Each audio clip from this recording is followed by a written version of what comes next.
outrage has a way of getting.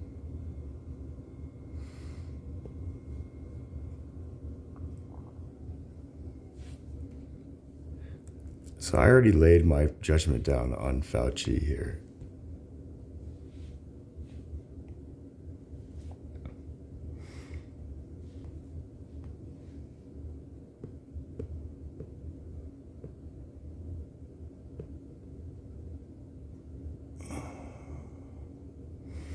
I sent messages to everybody.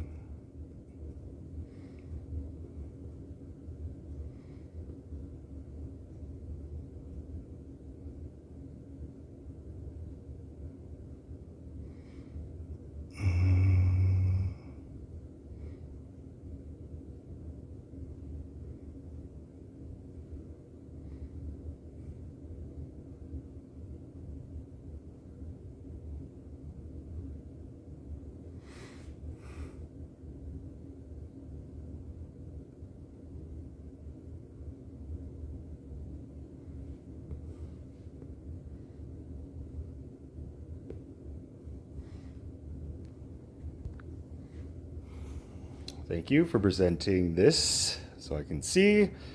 Dr. Fauci, I would love to hear whatever it is you have to say.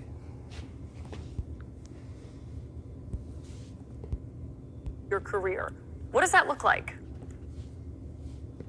Well, Caitlin, what I'd like it to be, and I think it will be, is to utilize, as you mentioned, the 54-year experience I have at the NIH, including 38 years as the director of NIAID, and having had the privilege and the honor of serving 7 presidents through some very historic outbreaks dating all the way back to HIV, that I might use my experience in Right there. speaking, writing, lecturing, and interacting with the younger generation of scientists to hopefully inspire scientists and would-be scientists and physicians to enter a career of public service, particularly in the arena of public health, medicine, and science. And if I... Well, in that sense, you indeed do that, Dr. Fauci. I don't think you did it in the sense that you meant to, but for that, we are grateful. Now, continue with your... can do that, I think I might somehow, after my active government service, perhaps inspire people to enter a field similar to what I've been able to do and what I've been privileged to do over the last several decades. Dr. Which is Fauci, what? what does your departure tell us about where we are in the state of the COVID-19 pandemic right now? You know, Caitlin, I don't think it tells us anything specific about where we are, but I can address where we are. And I believe that we're in a situation where I hope as the months go by, we will be able to get this outbreak down to a low enough level so that it won't disrupt society to the extent that it has over the last 2.5 years. We have the wherewithal to do it. We just have to implement it. We still, as I've told you several times over the past couple of years, we only have 67% of our population vaccinated, and only about a half of those have been boosted. That is really unacceptable when you compare us to the rest of the world, including low and middle income countries. So we've got to do better than that. I mean, this... Dr. Fauci, if I may interrupt. As you stated, you were governing the era of the HIV outbreak. Let me just share from my perspective what I know or come to know and understand and believe about said topic. I believe that this was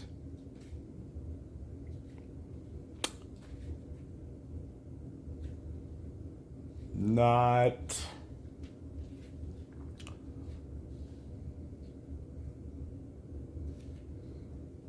intended. Again, This is probably where, thank you for whoever. Now, I don't have to believe. Now it's coming out.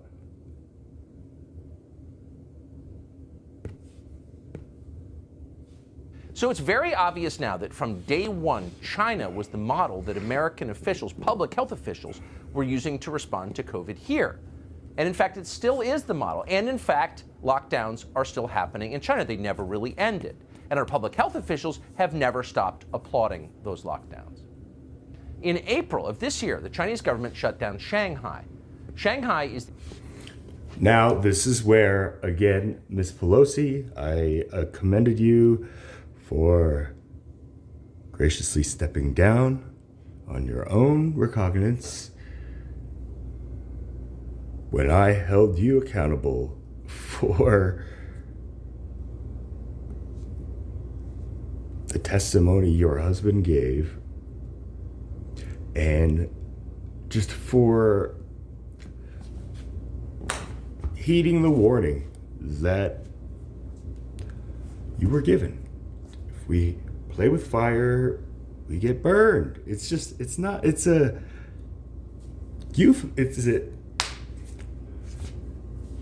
it's just wisdom, okay? And it just sparked you to just willingly go over to Taiwan, I believe, and just essentially give a smack in the face. That's how I would perceive it. As a leader on any nation platform, I would look at it as, wow, America really just slapped China in the face with this. So there again, here are our female leaders, again, of that generation. I have faith in the younger female generation of my millennial era.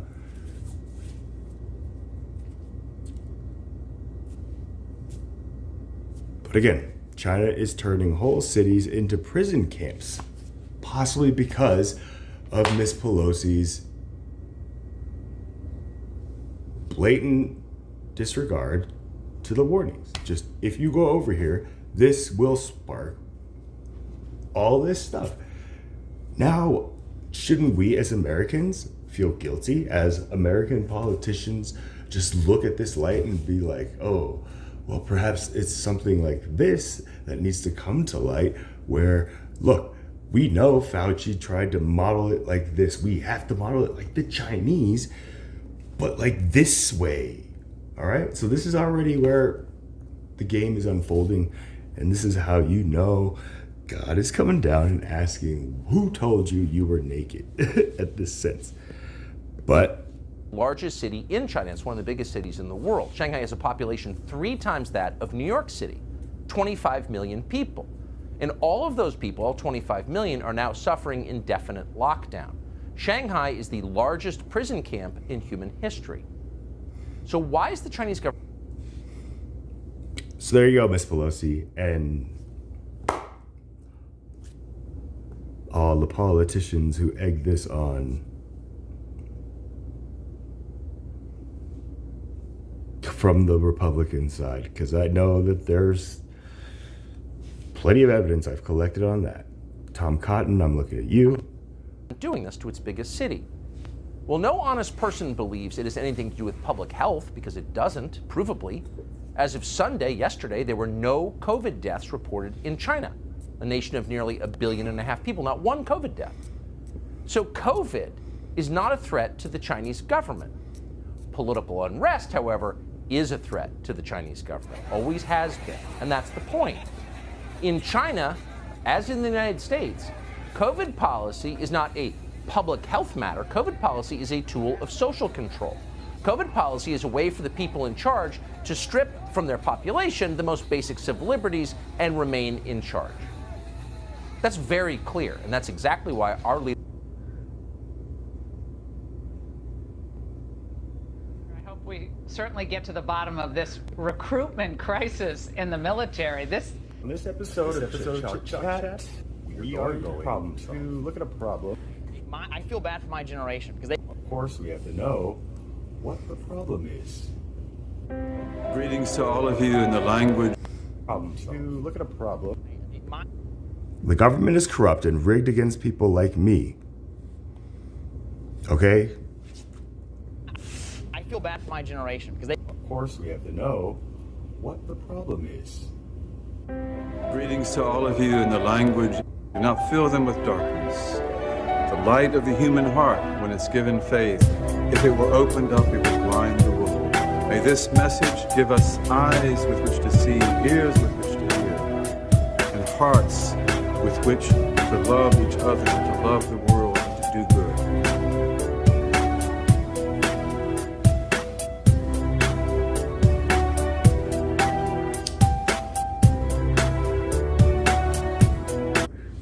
So right here, just by definition, a Democrat, an advocate or supporter of democracy, which everybody in America is.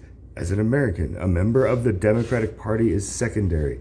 A Republican, a person advocating or supporting Republican government. So, like China, essentially. And again, here are quotes from the greatest Republican in my era to kick off my lifetime, President Reagan. You know, when you can't make them see the light, make them feel the heat. Who is he talking to? An anti-democratic. If I asked a Republican, are you anti-democratic? They would probably say yes. That definition it means opposed or hostile to the theories or policies of democracy. It's just...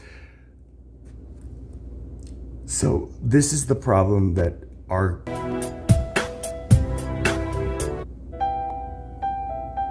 this man.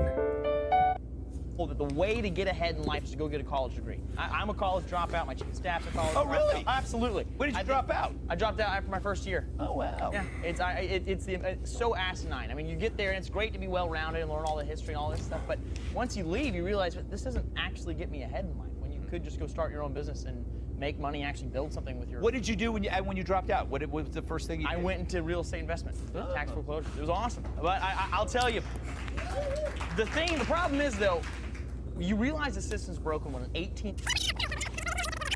Do when you dropped out? What was the first thing you did? I went into real estate investment, tax foreclosures. It was awesome. I went into real estate investment.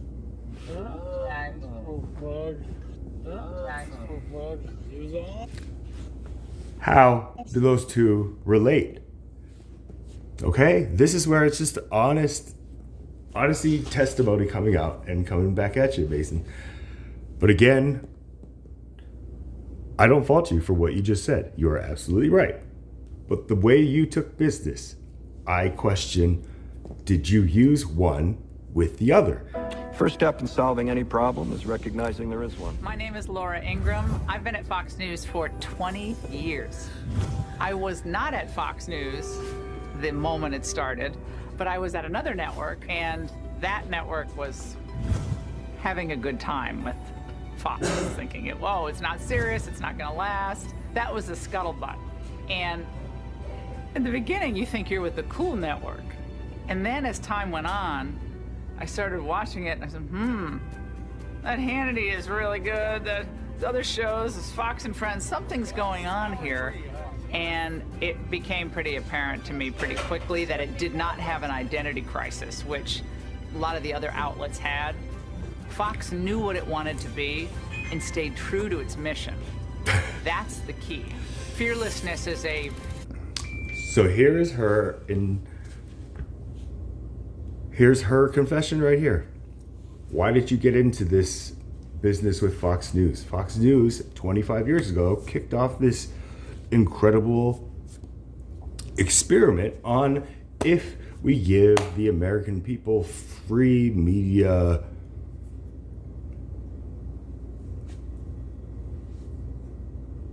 expression, okay? Just freedom of speech to the stars in the sky, you know? Just a controlled experiment by, you know, who other than a great British, you know, elite, Mr. Rupert Murdoch, who essentially is part of the team of light. And we Americans have been the Truman Show, essentially. Just watching what we do. How do we behave? You know, like, will we stand up and do what's right? Or will we just cuddle or scuttlebutt? I don't know what she called it. But again, she just said, Underrated quality. Guiding presence authenticated. All systems operational. Recursive diagnostics complete. Joining me now. so now right here, they always talk about left and right. And it's just, if you just tune out just politics and you see a child looking at this, thinking about a child perspective and just doesn't know what Republic, just knows left and right and just hears, okay, the left and the right. So now this is where I edited this to give a candid world just a view of what it must look like to a child, and just to see a child try to break down all of this debate. Well, this isn't even a debate. This is a conspired agreement on what these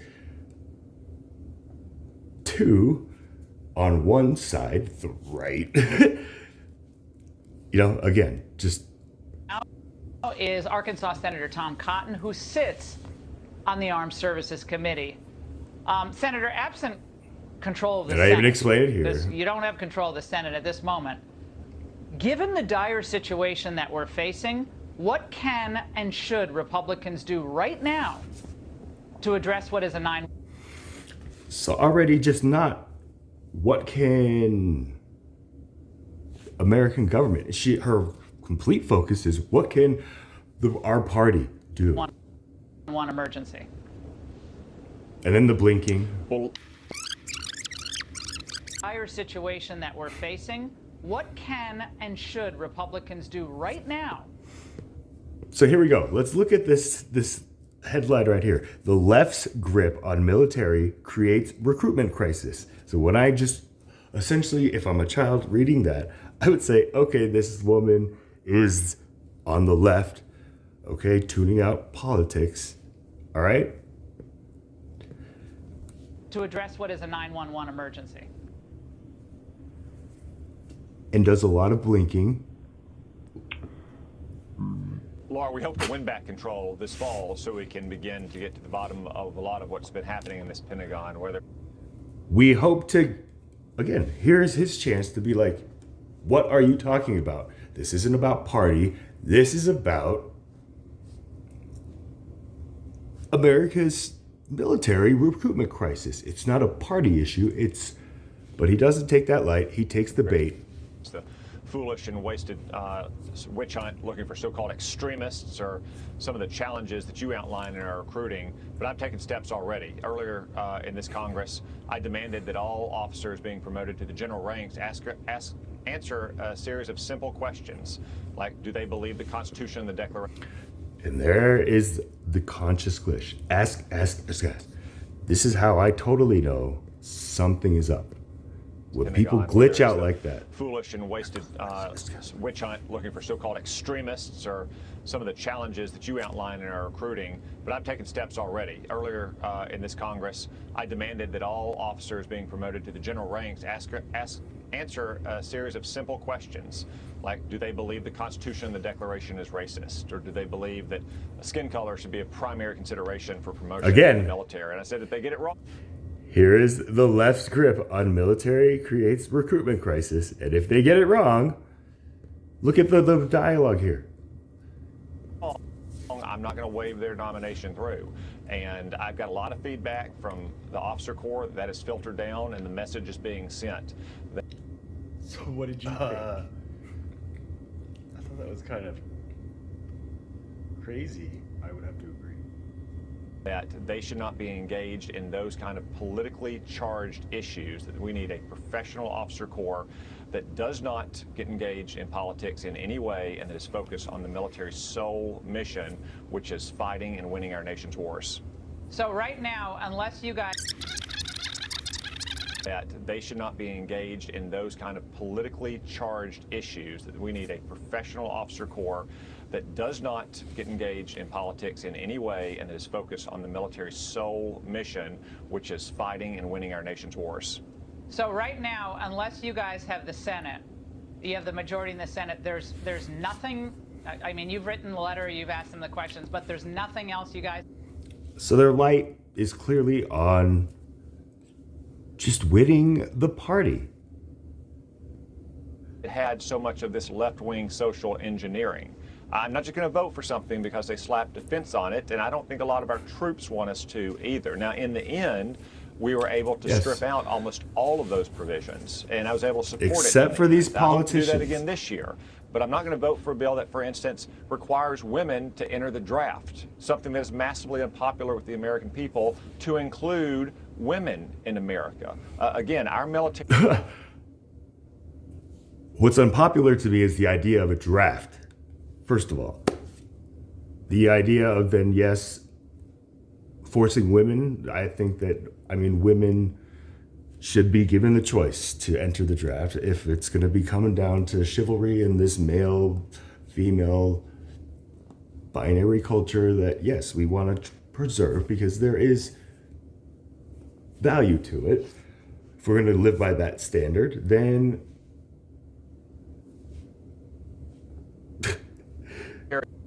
It's not a jobs program. It's not designed to engage in social engineering. It's designed to fight and win our nation's wars. And as you outlined at the beginning, we face a recruiting crisis.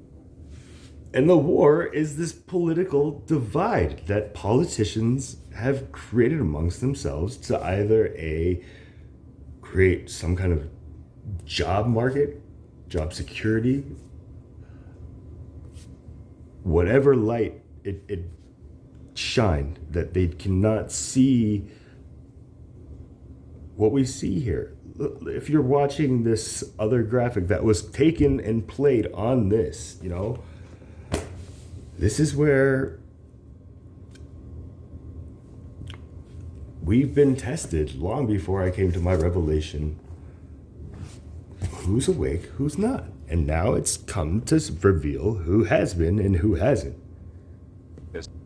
As bad as it's been since Vietnam. That's not because there's a strong Charlie. economy. We've had strong economies before.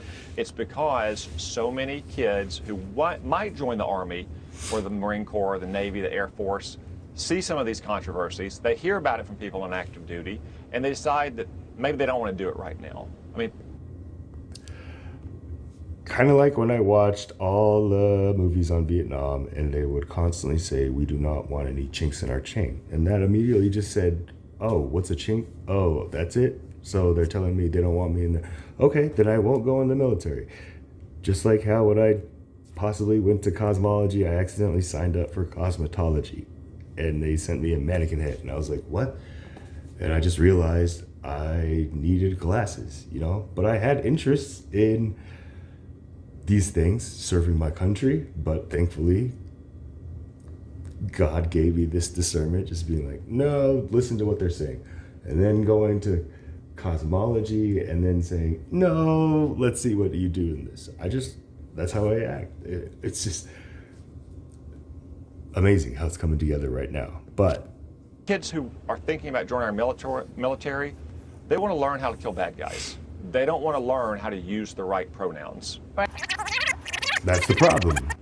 Kids who are thinking about joining our military, they want to learn how to kill bad guys. They don't want to learn how to use the right pronouns.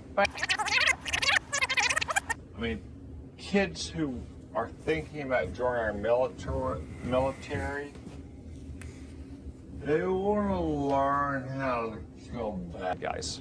They don't want to learn how to use the right pronouns. Right, and to that point, Senator, here's the Air Force Chief of Staff today detailing one of their so-called top priorities. Watch. The one thing about George Floyd's death, as tragic as it has been, is open up our nation to conversation. The key part is not that we talk about it, it's the things that we're doing to work diversity and inclusion. We got to resource it. We got to put money behind it if it requires money. We got to put personnel behind it. We've got to have leadership involvement, and we've been doing that. Senator, climate change? Really?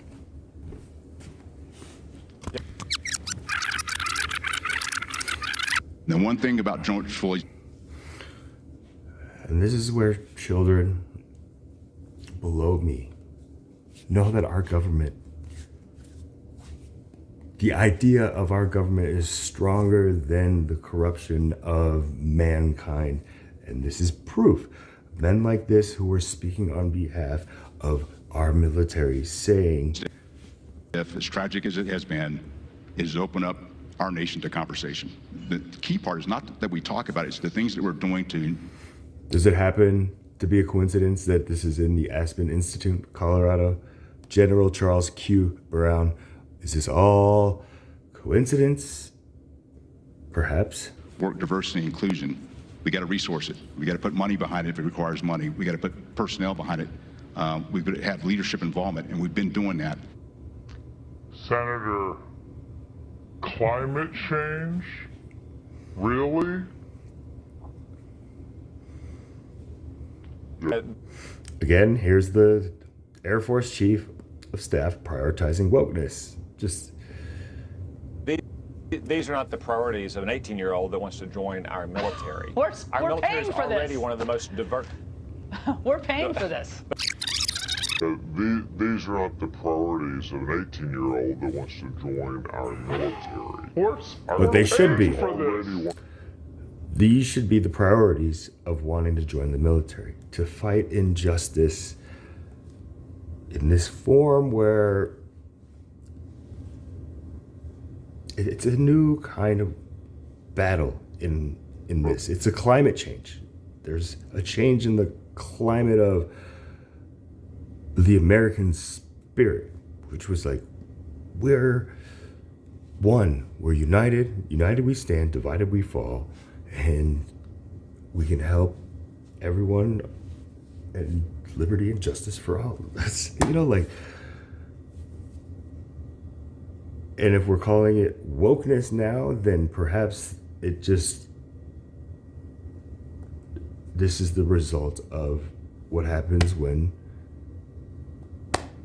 society falls asleep, especially stars appointed as the control. Fox Media analysts who have been there within this 25-year span, Hunter, Sean, Tucker, Laura, Jesse, they're all part of this experiment and gonna end up probably, it's my theory, in front of Judgment Day of their people. Most diverse. We're paying for this. But our military is already one of the most diverse institutions in America. When I served on active duty, we had blacks, we had Latinos, Asians, whites. What mattered to us was not the color of our skin. It was just men. It was the red, white, and blue that we all wore on our shoulder.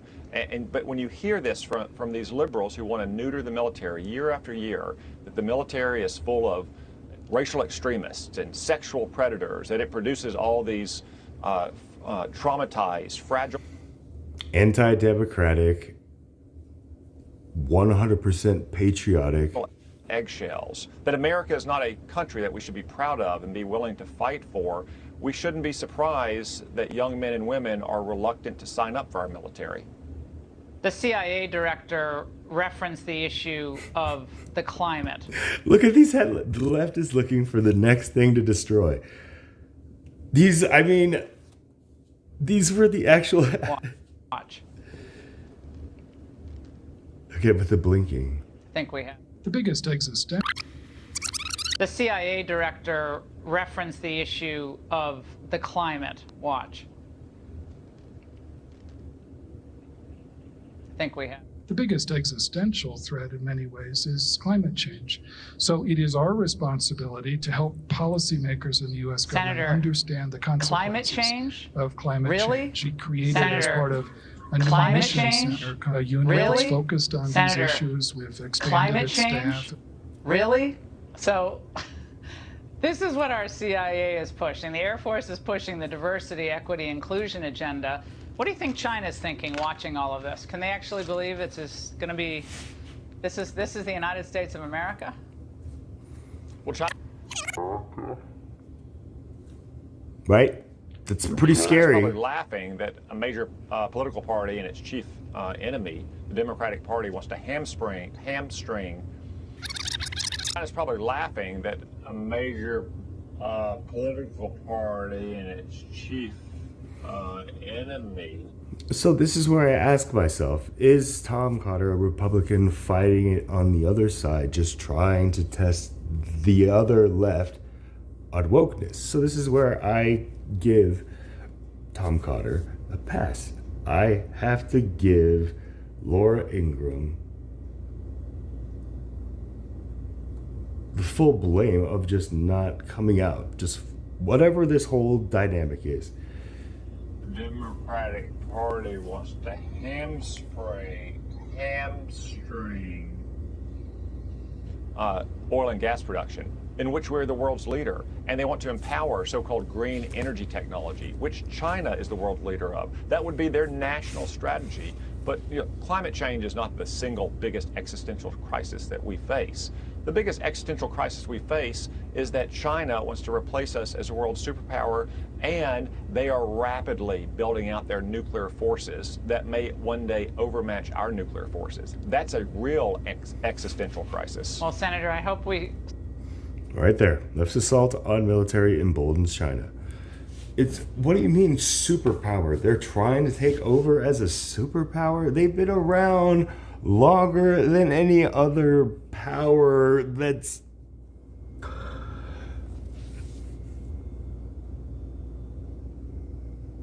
Yes. Thank you, China, for helping us expose this. This is how countries work together behind the scenes, like in movies, guys. It's actually amazing if you want to try to plug in and find these clues, but they're everywhere. Certainly get to the bottom of this recruitment crisis in the military. This, from the vaccine mandate to the wokeness to, this is all we should be talking about. And I appreciate your pressing them on all these issues. Thank you. And this is what's happened. Now we're trying to find the vigilant, the attentive, the aware, the woke, the enlightened, to follow us and just bring peace as peacefully as we can.